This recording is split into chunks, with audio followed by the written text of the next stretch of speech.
अगर आपको या आपके परिवार में किसी को डायबिटीज़ है और आप उसको बहुत इजी वे में ले रहे हैं तो ये आपके लिए बहुत खतरनाक हो सकता है। डायबिटीज़ एक ऐसी बीमारी है जिसको अगर आप कंट्रोल नहीं करते तो बहुत सी जानलेवा बीमारी आपके शरीर में पैदा हो सकती हैं। भारत में आज हर 10 में से 1 इंसान को डायबिटीज़ है, लेकिन जागरूकता के नाम पर हमें ज़्यादा नहीं पता डायबिटीज़ को कैसे कंट्रोल करना है और क्या उससे आपके शरीर में कॉम्प्लिकेशन हो सकती हैं, इसकी भी ज़्यादा जानकारी हमें नहीं होती है। डायबिटीज़ के रास्ते में क्या खतरे हैं, इसका जानना आपके लिए बहुत ज़रूरी है, तभी आप डायबिटीज़ के लिए सतर्क होंगे। नमस्ते, मेरा नाम डॉक्टर फैजान माइपचार से। डायबिटीज़ की सीरीज़ के इस वीडियो में हम जानेंगे कि अनकंट्रोल्ड डायबिटीज़ से क्या क्या कॉम्प्लिकेशन हो सकती हैं। डायबिटीज़ के अंदर हमारी कोशिकाएं यानी सेल्स को पर्याप्त मात्रा में एनर्जी नहीं मिलती है, तभी हमारा शरीर थका थका रहता है। साथ ही हमें भूख भी ज़्यादा लगती है और प्यास भी ज़्यादा लगती है। ये तो शुरुआती लक्षण होते हैं डायबिटीज़ के अंदर, लेकिन बाद में डायबिटीज़ में क्या होता है ये जानना आपके लिए बहुत ज़रूरी है। ऐसे बहुत से डायबिटीज़ के पेशेंट हैं जिनके पैरों में नमनेस यानी सूनापन रहता है, लगभग 30 से 40%। इसको डायबिटिक पेरिफेरल न्यूरोपैथी कहते हैं।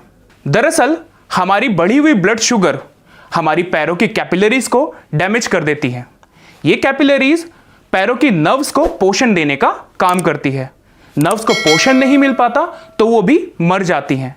इससे हमारे पैरों में नमनेस और सूनापन हो जाता है। अगर इस केस में आपके पैरों में चोट लग जाए या फिर छाला पड़ जाए तो हमारा बढ़ा हुआ ब्लड शुगर उसे भी ठीक नहीं होने देता है और वो धीरे धीरे बढ़कर डायबिटिक फुट की कंडीशन में आ जाता है। और इस कंडीशन को ठीक करने का सबसे आखिरी इलाज होता है एम्पुटेशन, यानी सीधा पैर को काट देना।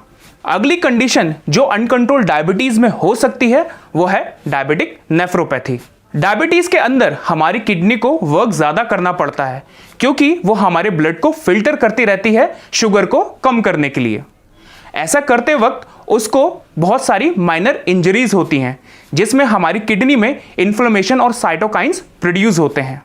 धीरे धीरे हमारी किडनी के बहुत से सेल्स इसमें मर जाते हैं और एक टाइम पर ऐसी भी कंडीशन आ जाती है कि आपकी किडनी फेल हो सकती है और ये डायबिटीज़ में डेथ का एक मेजर कारण होता है।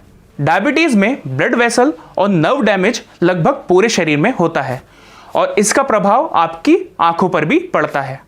आंखों का पर्दा जो सीधा ही आपके ब्लड वेसल और नर्व से जुड़ा होता है, इसमें भी एक कंडीशन आती है जिसे डायबिटिक रेटिनोपैथी कहते हैं।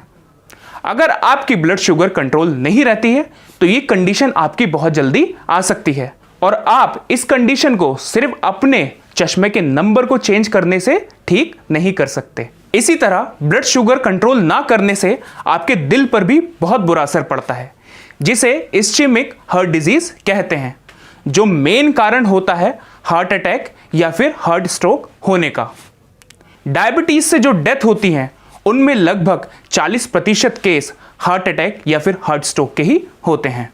आपने ये भी देखा होगा कि जिनकी डायबिटीज कंट्रोल नहीं रहती है उनमें इन्फेक्शन बहुत जल्दी लगते हैं और डायबिटीज में इम्यूनिटी लो होने की वजह से वो इन्फेक्शन टाइम से ठीक भी नहीं हो पाते हैं। इसका एक एग्जाम्पल हमें कोरोना टाइम पर मिलता है, जहां पर कोरोना से मरने वाले लोगों की संख्या में एक बहुत बड़ी संख्या डायबिटिक पेशेंट की थी। साथ ही आपने ये भी देखा होगा कि डॉक्टर उन लोगों की सर्जरीज को मना कर देते हैं जिनके अंदर डायबिटीज कंट्रोल नहीं रहती है, क्योंकि उनकी हीलिंग पावर कमजोर हो जाती है। तो ये आपके लिए बहुत ज़रूरी हो जाता है कि आप अपनी ब्लड शुगर लेवल को कंट्रोल करें। अगर आप अपनी ब्लड शुगर लेवल को कंट्रोल कर लेते हैं तो आप भी एक आम इंसान की तरह अपनी ज़िंदगी बिता सकते हैं। सही आहार और विहार के साथ आप अगर माइपचार मधुरोध जूस का सेवन करते हैं तो आप अपनी डायबिटिक कॉम्प्लिकेशंस को काफ़ी हद तक कम कर सकते हैं। इस सीरीज़ की आगे आने वाली वीडियोज़ में मैं आपको बताऊंगा कि कौन सी मेडिसिन्स आपके लिए सही होती हैं जिसका सेवन कर आप अपने ब्लड शुगर लेवल को कंट्रोल कर सकते हैं। तो हमारी इस सीरीज के साथ जुड़े रहिए। इस वीडियो को ज़्यादा से ज़्यादा लोगों तक शेयर कीजिए। धन्यवाद।